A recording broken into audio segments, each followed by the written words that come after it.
Hello friends, welcome back to my channel. இன்றைக்கி நம்ம சேனலில் என்ன வீடியோ பார்க்க போகிறோம் அப்படின்னு பார்த்தீங்கன்னா, ஒரு சில சப்ஸ்கிரைபர்ஸ்லாம் வந்து பார்த்தீங்கன்னா நிறைய டவுட்ஸ் கேட்டுட்டு தான் இருக்கீங்க. எல்லா டவுட்ஸ்க்குமே வந்து பார்த்தீங்கன்னா வீடியோ வந்து ஒன்று ஒன்றா உங்களுக்கு வந்து வரும். அதில் வந்து ஒரு சில டவுட்ஸ் மட்டும் இன்றைக்கி நம்ம பார்க்கலாம். ஃபஸ்ட்டு ஒரு சிஸ்டர் வந்து கேட்டிருந்தாங்க, ஃப்ரெஷ் எம்ப்ரியோ ட்ரான்ஸ்ஃபர் எப்படி பண்ணுவாங்க, ஃப்ரோசன் எம்ப்ரியோ ட்ரான்ஸ்ஃபர் எப்படி பண்ணுவாங்க அப்படின்னு கேட்டிருந்தாங்க. இன்னொரு சிஸ்டர் வந்து என்ன கேட்டிருந்தாங்கன்னா, இன்ஜெக்ஷன் போட்ட இடம் வந்து ரொம்ப வலிக்குது, இப்படி தான் இருக்குமா, அதுக்கு என்ன பண்ணலாம் அப்படின்னு கேட்டிருந்தீங்க. இன்னொரு சிஸ்டர் வந்து பார்த்தீங்கன்னா, சிம்டம்ஸ்லாம் வந்து தெரியவே மாட்டேன்து அப்படின்னு ஃபீல் பண்ணுறீங்க. நெறைய பேர் வந்து ஐவிஎஃப் பண்ணி 2 நாள், 3 நாள்லயே சிம்டம்ஸ் தெரியல அப்படின்னு கேட்குறீங்க. ஹாட் வாட்டர் எடுக்கலாமா? குடிக்கலாமா? ஹாட்டா வந்து குடிக்கலாமா தண்ணி? அப்படின்ட்டு நெறைய பேர் கேட்குறீங்க.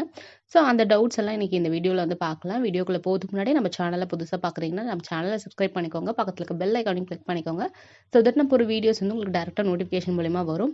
ஏன்னா நீங்க இன்ஸ்டாகிராம்ல ஃபாலோ பண்ணாம இருந்தீங்கன்னா, இன்ஸ்டாகிராம்லயே ஃபாலோ பண்ணிக்கோங்க. இன்ஸ்டாகிராம் லிங்க் வந்து இந்த வீடியோக்குள்ள டிஸ்கிரிப்ஷன்ல வந்து குடுத்துருக்கேன். இப்போ வாங்க டைரக்ட்டா வீடியோக்குள்ள போலாம். ஃபர்ஸ்ட்டு ஒரு சிஸ்டர் வந்து கேட்டிருந்தாங்க, ஃப்ரெஷ் எம்ப்ரியோ ட்ரான்ஸ்ஃபருக்கும், ஃப்ரோசன் எம்ப்ரியோ ட்ரான்ஸ்ஃபருக்கும் என்ன வந்து வித்தியாசம் அப்படின்ற மாரி ஒரு சிஸ்டர் கேட்டிருந்தாங்க. இன்னொரு சிஸ்டர் வந்து என்ன சொல்லியிருந்தாங்கன்னா, எனக்கு வந்து எக் பிக்கப் வந்து பண்ணிட்டாங்க. பட் வந்து 1 மாசம் கழிச்சு வந்து எனக்கு வந்து ட்ரான்ஸ்ஃபர் பண்றதா சொல்லியிருக்காங்க. அது ஏன் அப்படின்ற மாரி கேட்டிருந்தாங்க. ஃபர்ஸ்ட்டு ஃப்ரெஷ் எம்ப்ரியோ ட்ரான்ஸ்ஃபர்ல வந்து உங்க டாக்டர்ஸ் என்ன பண்ணுவாங்க அப்படின்றத நான் வந்து சொல்லிடுறேன். ஃப்ரெஷ் எம்ப்ரியோ ட்ரான்ஸ்ஃபர்ல வந்து என்ன பண்ணுவாங்கன்னா, உங்களுக்கு வந்து பீரியட் டே 2 பீரியட் அப்போ உங்கள வர வச்சு, இப்போ ஐவிஎஃப் ப்ராசஸ் ஸ்டார்ட் பண்றாங்க அப்படின்னா, டே 2 பீரியட் அப்போ வர வச்சு, இன்ஜெக்ஷன்லாம் குடுப்பாங்க. அந்த கருமுட்டை வந்து நல்லா வளர்றதுக்கு இன்ஜெக்ஷன்லாம் குடுப்பாங்க. இன்ஜெக்ஷன் குடுத்துட்டு, அப்புறம் வந்து உங்களுக்கு வந்து ட்ரிகர் இன்ஜெக்ஷன் குடுப்பாங்க. ஸோ ஃபைனலா வந்து 14th டே, 15th டே அப்படி போல ஒரு ட்ரிகர் இன்ஜெக்ஷன் குடுப்பாங்க. ட்ரிகர் இன்ஜெக்ஷன் வந்து எதுக்கு குடுக்குறாங்கன்னு பார்த்தீங்கன்னா, எக்க வந்து ரிலீஸ் பண்ண வைக்கிறதுக்கு தான் குடுக்குறாங்க. ஒரு 36 மணி நேரத்தில வந்து அந்த எக்க வந்து ரிலீஸ் பண்ணி, உங்கள வந்து ப்ரொசீஜருக்கு வந்து வர சொல்லுவாங்க. ட்ரிகர் இன்ஜெக்ஷன்லாம் குடுத்ததுக்கப்புறம் வந்து பார்த்தீங்கன்னா, நீங்க நீங்க நாளைக்கு வாங்க, எக் பிக்கப் ப்ரொசீஜர் இருக்கு அப்படின்றதெல்லாம் வந்து உங்களுக்கு எக்ஸ்ப்ளைன் பண்ணிடுவாங்க. நீங்க வந்து தண்ணி எடுக்கணுமா, எடுக்கக்கூடாதான்றதுல ஃபுல்லா எக்ஸ்ப்ளைன் பண்ணிடுவாங்க. பண்ணிட்டு நீங்க மறுநாள் போனீங்கன்னா, உங்களுக்கு வந்து அனஸ்தீசியா குடுத்து தான் அந்த கருமுட்டைகளெல்லாம் வெளியில எடுப்பாங்க. நெறைய பேர் கேட்குறீங்க, அனஸ்தீசியா வந்து நெறைய பேர் நெனச்சுக்கிறீங்க, முதுகுல வந்து ஊசி குத்துவாங்க அப்டின்ற மாரி நெனச்சுக்கிறீங்க. அது வந்து பார்த்தீங்கன்னா, சி செக்ஷன் பண்றவங்களுக்கு இந்த இன்ஜெக்ஷன் வந்து முதுகுல வந்து போடுவாங்க. அதாவது இப்ப டெலிவரி டைம்ல வந்து சிசேரியன் பண்றவங்களுக்கு முதுகுல இன்ஜெக்ஷன் போடுவாங்க. இதுக்கு வந்து பார்த்தீங்கன்னா, எக் பிக்கப்க்கு வந்து பார்த்தீங்கன்னா, ஜெனரல் அனஸ்தீசியா தான் குடுப்பாங்க. உங்களுக்கு வந்து நோஸ்ல வந்து பார்த்தீங்கன்னா, ஆக்ஸிஜன் ஃபிக்ஸ் பண்ணிட்டு, உங்களுக்கு வந்து ஐவில வந்து ஒரு சின்ன இன்ஜெக்ஷன் போட்ட உடனே நீங்க வந்து மயக்கமாயிடுவீங்க. அதுக்கப்புறம் பார்த்தீங்கன்னா, ஒரு பெரிய நீடல வந்து உங்களுக்கு வந்து இன்சர்ட் பண்ணி, உங்களுக்கு வந்து இருக்கிற எல்லா எக்ஸுமே வந்து அந்த நீடல் வழியா வந்து அவங்க வந்து கலெக்ட் பண்ணிடுவாங்க. இதுதான் வந்து எக் பிக்கப் டைம்ல வந்து நடக்கும். கலெக்ட் பண்ண எக்க வந்து பார்த்தீங்கன்னா, உங்களோட ஹஸ்பண்டோட விந்தணுவோட ஒண்ணா சேர்த்து அத வந்து வளர வைப்பாங்க 5 நாள். 5 நாள் வளர்ந்ததும் வந்து பார்த்தீங்கன்னா, உங்க டாக்டர் வந்து உங்களுக்கு உங்களோட கண்டிஷன் பொறுத்து தான் வந்து உங்களுக்கு வந்து fresh embryo transfer, frozen embryo transfer அப்படின்றத வந்து ஃபிக்ஸ் பண்ணுவாங்க.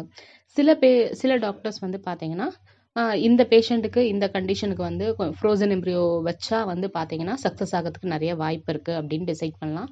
ஒரு சில பேருக்கு எந்த ஒரு பிரச்சனையுமே இருக்காது. இப்போ காரணமே இல்லாம பிரெக்னன்ட் ஆக மாட்டாங்க இல்லையா? அந்த மாரி இருக்கிறவங்களுக்குலாம் வந்து பார்த்தீங்கன்னா, கருமுட்டை வளர்ச்சி நல்லாருக்கும். ஹஸ்பண்டுக்கும் வந்து ஸ்பெர்ம் கவுண்ட்லாம் ரொம்ப நல்லாருக்கும். அந்த மாரி இருக்கிறவங்களுக்கும் ஃப்ரெஷ் எம்ப்ரியோ ட்ரான்ஸ்ஃபர் தான் வந்து பண்ணுவாங்க. அந்த மாரி இருக்கிறவங்களுக்கு ஃப்ரெஷ் எம்ப்ரியோ ட்ரான்ஸ்ஃபர் பண்ணும்போது, சில பேருக்கு சக்சஸ் ஆகறதுக்கு நெறைய வாய்ப்பு இருக்கு.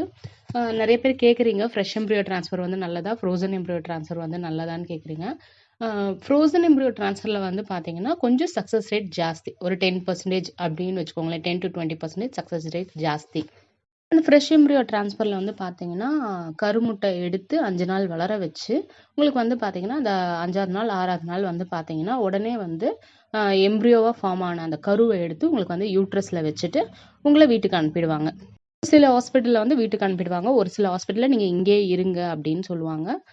அதே மாரி ஃப்ரெஷ் எம்ப்ரியோ ட்ரான்ஸ்ஃபர்ல வந்து பார்த்தீங்கன்னா, ஒரு 18த் டே, 21st, 20th டே அந்த மாரி வந்து உங்கள வந்து பிளட் டெஸ்ட்க்கு வந்து வர சொல்லுவாங்க.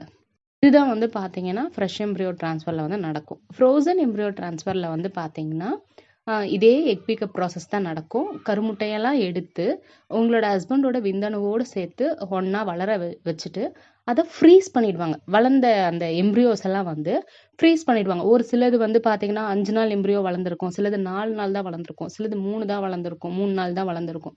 ஸோ எல்லாத்தையுமே ஃப்ரீஸ் பண்ணிட்டு, உங்கள் டாக்டர்ஸ் வந்து உங்களுக்கு சொல்லிடுவாங்க, உங்கள் எம்ப்ரியோ வந்து இந்த கிரேடிங்கில் இருக்குது, ஏ கிரேட் இருக்குது, பி கிரேட் இருக்குது, சி கிரேட் இருக்குது.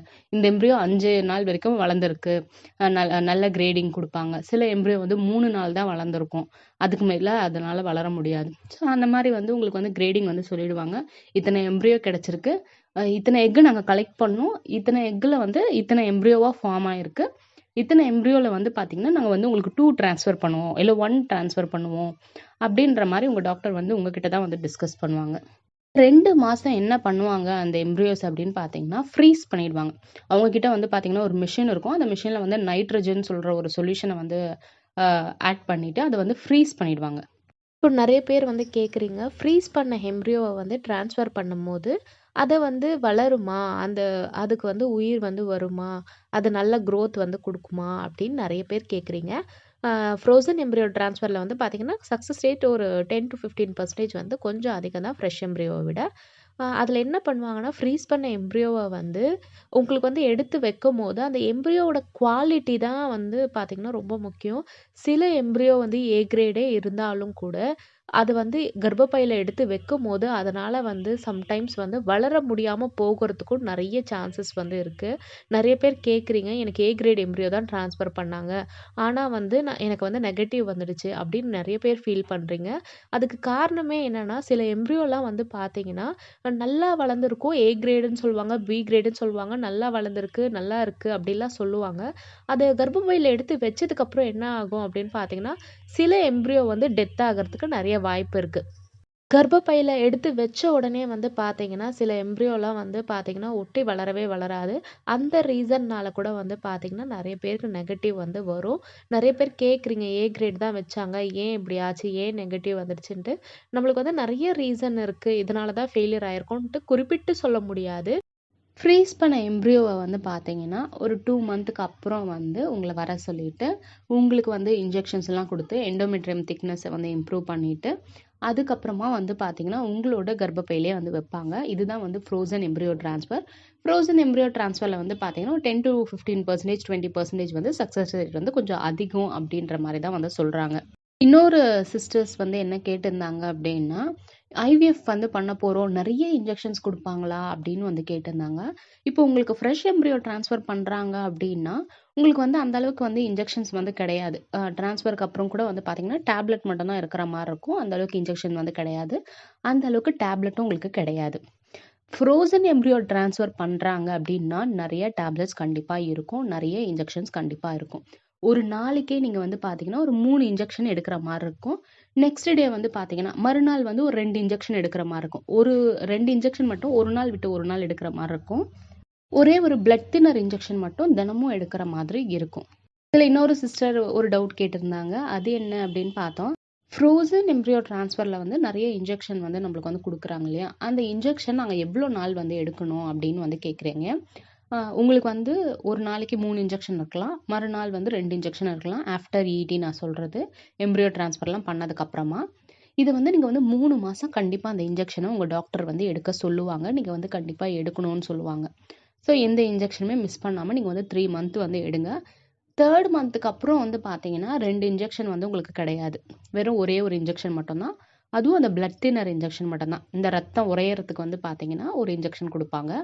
அந்த ஒரு இன்ஜெக்ஷன் மட்டும் கண்டிப்பாக டெலிவரி வரைக்கும் இருக்கும் அப்படின்னு சொல்லி தான் வந்து உங்களுக்கு டாக்டர்ஸ் வந்து கொடுப்பாங்க. இன்னொரு சிஸ்டர் கேட்டது என்னன்னா, இன்ஜெக்ஷன் வந்து ரொம்ப பெயின்ஃபுல்லாக இருக்குது, பெயின் தாங்கிக்கவே முடியல அப்படின்னு சொல்லியிருக்கீங்க. நிறைய பேருக்கு வந்து அந்த இடம் வீக்கமாக இருக்குது, ஒரு மாதிரி கட்டியாக இருக்குது அப்படின்னு சொல்கிறீங்க. கண்டிப்பாக அந்த இன்ஜெக்ஷன் வந்து பார்த்தீங்கன்னா கொஞ்சம் ஆயிலியாக இருக்கும் ஒரு இன்ஜெக்ஷனு. இன்னொரு மற்ற 2 இன்ஜெக்ஷன் வந்து ஒன்று தையில கொடுப்பாங்க, தொடையில் ஒன்று கொடுப்பாங்க, மீதி 2மே வந்து பின்னாடி பேக் சைடு தான் கொடுப்பாங்க. ஒன்று ஆயிலியாக இருக்கும். அந்த ஆயிலியாக இருக்கிற இன்ஜெக்ஷன் வந்து கொஞ்சம் கரையிறது வந்து கொஞ்சம் கஷ்டமாக இருக்கும். அதுதான் வந்து கொஞ்சம் வீக்கத்தை ஏற்படுத்தும். அந்த டைம் நீங்கள் என்ன பண்ணுங்கன்னா, நல்லா இன்ஜெக்ஷன் எடுத்ததுக்கு அப்புறமா வந்து நீங்கள் வந்து நல்லா அந்த இடத்த போட்டு தேய்ச்சி விடுங்க. நல்லா மசாஜ் பண்ணி விடணும். அது வந்து ஃபஸ்ட்டு நல்லா மசாஜ் பண்ணி விட்டுட்டு, உங்கள் கட்டை விரலால் கொஞ்சம் அந்த இடத்துல வீங்கி இருக்குன்னா அதை வந்து நல்லா வந்து தேய்ச்சி விடுங்க உங்கள் கட்டை விரலால். தேய்ச்சி விட்டுட்டு அப்பயும் உங்களுக்கு சரியாகலை அப்படின்னா நீங்கள் வந்து ஐஸ் பேக் நீங்கள் வந்து ஹாஸ்பிட்டல்லே கேட்டிங்க, இல்லை ஏதாவது ஒரு ஃபார்மசியில் கேட்டிங்கன்னா ஐஸ் பேக்குன்னு சொல்லிட்டு விற்பாங்க. ஃப்ரீயாக கூட சில ஹாஸ்பிட்டல்ஸில் கொடுக்குறாங்க. அந்த ஐஸ் பேக்கை வந்து வாங்கிக்கோங்க. ஐஸ் பேக்கை வாங்கிட்டு வந்து நீங்கள் வந்து எப்போல்லாம் வந்து இன்ஜெக்ஷன் எடுக்கிறீங்களோ அந்த டைமில் வந்து அந்த பேக் சைடு கொஞ்சம் வச்சுக்கோங்க. உங்களுக்கு வைக்கும்போது என்னன்னா கொஞ்சம் பெயின் ரிலீஃப் ஆகும். அதுக்கப்புறம் அந்த கட்டியாக இருக்க இடம்லாம் கொஞ்சம் கரையும். பட் கொஞ்சம் லேட் ஆகும். அதை மட்டும் புரிஞ்சுக்கோங்க. கண்டிப்பாக வந்து லேட் ஆகும் அதெல்லாம் கரையிறதுக்கு. ஸோ ஐஸ் பேக் தான் வந்து பார்த்தீங்கன்னா ஒரே ஒரு சொல்யூஷனு. ஸோ ஐஸ் பேக் வந்து வச்சுக்கோங்க. கொஞ்சம் பெயின் கம்மியாகும். உங்களுக்கு எந்தெந்த இடத்துலலாம் இன்ஜெக்ஷன் போட்ட இடம்லாம் வலின்னு சொல்லுவீங்க இல்லையா? அந்த இடத்துலலாம் ஐஸ் பேக் வந்து வச்சுக்கோங்க. அந்த ஐஸ் பேக்கை வந்து ஒரு காட்டன் துணியில வந்து சுத்திட்டு நீங்க வந்து வச்சுக்கோங்க. அப்படியே வந்து ஐஸ் பேக்கை வந்து வைக்காதீங்க. ஒரு காட்டன் துணியில சுத்திட்டு நீங்க வந்து வைங்க. வச்சுட்டு கொஞ்ச நேரம் வந்து விடுங்க. கண்டிப்பா பெயின் குறையுமே தவிர, அந்த கொஞ்சம் சில பேர் வீங்கி இருக்குன்னு சொல்லுவீங்க இல்லையா? அந்த வீங்கி இருக்கிறது வந்து கொஞ்சம் கரையறதுக்கு லேட் ஆகும். அது நீங்க தான் வந்து பார்த்தீங்கன்னா, உங்க கையால வந்து நல்லா மசாஜ் பண்ணி விடணும். அப்பதான் அது வந்து சரியாகும். இல்லன்னா நீங்க வந்து உங்க டாக்டர் கிட்டயே சொல்லுங்க. இந்த மாரி வந்து ஃபுல்லா வீங்கி இருக்கு அப்படின்றத நீங்க உங்க டாக்டர் கிட்டயே சொல்லுங்க. அவங்க வந்து உங்களுக்கு வந்து அதுக்கு தகுந்த மாதிரி இன்ஜெக்ஷன்ஸ் கூட மாத்தி கூட குடுப்பாங்க. இப்ப இன்னொரு சிஸ்டர் என்ன கேட்டிருந்தாங்கன்னா, ஹாட் வாட்டர் எடுக்கலாமா? அப்படின்னு கேட்டிருந்தாங்க. ஹாட் வாட்டர் வந்து கண்டிப்பா ஐவிஎஃப் பண்ணியிருக்கீங்க அப்படின்னா, நீங்க வந்து ஹாட் வாட்டரா எடுக்கக்கூடாது. ரொம்ப சூடான எந்த ஒரு பொருளையும் நம்ம எடுக்கக்கூடாது. இப்ப அம்மா வந்து வீட்ல வந்து சூடா சாப்பாடு போட்டு தராங்க. இல்ல சூடா வந்து ஏதாவது ஒரு இட்லி குடுக்குறாங்க அப்படின்னா, அத சூடா எடுக்காம ஒரு 10 நிமிஷம் ஆறட்டும். ஆறிட்டு அத பொறுமையா உட்காந்து சாப்பிடுங்க. அதே மாரி சுடு தண்ணி தராங்க அப்படின்னா கூட சூடா குடிக்கக்கூடாது. ஒரு பால் குடுக்குறாங்க அப்படின்னா கூட பாலையும் சூடா குடிக்கக்கூடாது. எல்லாமே வந்து பார்த்தீங்கன்னா, நம்மளோட கை பொறுக்குற சூட்ல இருக்கிற மாதிரி இருக்கணும். அந்த மாரி இருந்ததுக்கு அப்புறம் நீங்க வந்து அத வந்து குடிக்கலாம், இல்ல சாப்பிடலாம். ஹோப் இந்த வீடியோ வந்து உங்களுக்கு யூஸ்ஃபுல்லா இருக்கும்னு நினைக்கிறேன். அந்த வீடியோ யூஸ்ஃபுல்லா இருந்துச்சுன்னா, அந்த வீடியோ லைக் பண்ணிட்டு, உங்க ஃப்ரெண்ட்ஸ் அண்ட் ஃபேமிலிக்கு அந்த வீடியோஸ்லாம் வந்து ஷேர் பண்ணுங்க. ஏன்னா நீங்க Instagramல ஃபாலோ பண்ணாம இருந்தீங்கன்னா இன்ஸ்டாகிராமில் ஃபாலோ பண்ணிக்கோங்க. இந்த வீடியோவில் உங்களுக்கு ஏதாவது டவுட் இருந்துச்சுன்னா, அந்த வீடியோ கீழே கமெண்ட் செக்ஷனில் வந்து கேளுங்க. இதே மாதிரி உங்களை நெக்ஸ்ட் வீடியோவில் பார்க்குறேன். தேங்க்ஸ் ஃபார் வாட்சிங் த வீடியோ.